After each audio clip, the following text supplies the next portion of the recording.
একসময়ের প্রাণচঞ্চল বুড়িগঙ্গা এখন মৃতপ্রায়। দখল দূষণে জৌলুস হারিয়েছে অনেক আগেই। দখলের পাশাপাশি বুড়িগঙ্গায় বিআইডব্লিউটি এর ঘাটগুলো বানানো হয়েছে টাকা কামানোর উৎস।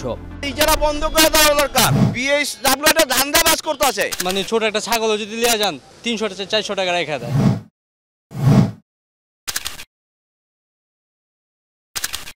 বাড়াবাড়ি করতেছেন কিন্তু আপনি কাট দেন। ইজারার নামে কিভাবে জিম্মি সাধারণ মানুষ, কিভাবে সিন্ডিকেটে চলছে ঘাট ইজারা।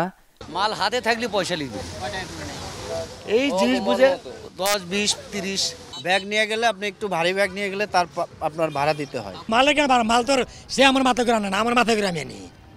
নৌকালা আমার পার্কে আমি নৌকালা ভাড়া দিই, তাহলে তারা কিসে টাকা নিব আমার কাছ থেকে?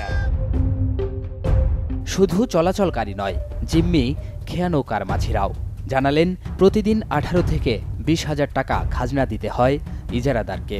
ঘাটে 200 পরে, 250 পরে, আবার 180 পরে, শুধু 800 টাকা থাকে আমগো খরচপাতি দিয়ে। ঘাটে দিতে হয়, এটা আপনার মনে করেন দৈনিক 18,500 টাকা, এটা ঘাটের নৌকার জমা। আজকে আইসি আপনার 200 টাকাই আইসে, 195 টাকা অর্থাৎ 200 টাকায়। এবার নাও বেশি থাকলে কমাইয়ে, নাও বেশি থাকলে কমাইয়ে, আর নাও কম থাকলে বেশি আইয়ে। অনুসন্ধান বলছে পরিবারতন্ত্রে চলছে বিআইডব্লিউটি এর বেশিরভাগ ঘাট ইজারা। সরকারি প্রতিষ্ঠানে প্রতি বছর ইজারা মূল্য বাড়লেও এই প্রতিষ্ঠানের বেলায় বিপরীত চিত্র। বিষয়টি নিয়ে প্রতিষ্ঠানটির বন্দর ও পরিবহন বিভাগের পরিচালক সাইফুল ইসলামের সাথে কথা বলবো। বাড়াবাড়ি করতেছেন কিন্তু আপনি তথ্য অধিকার আইন অনুযায়ী কাজ করেন।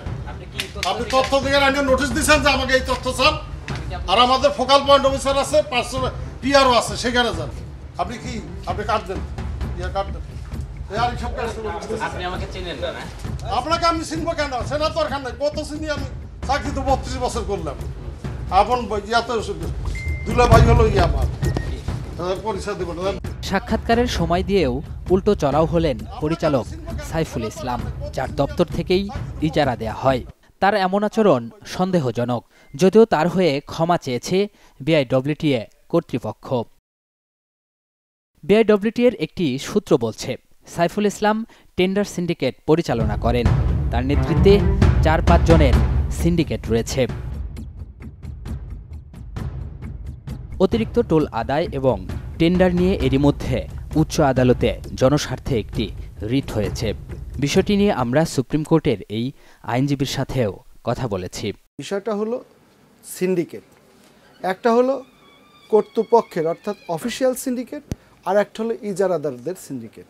আপনি দেখবেন যে কিছু নির্দিষ্ট শ্রেণীর লোক প্রতি বছর ইজারা পায়, এবং যখন হাই ভলিউম প্রাইস থাকে তাদের ইজারা আপনি দেখবেন না। যখন দেখবেন যে ফেস ভ্যালুটা বেশি, তখন তারা কিন্তু এই ইজারায় অংশগ্রহণ করে না।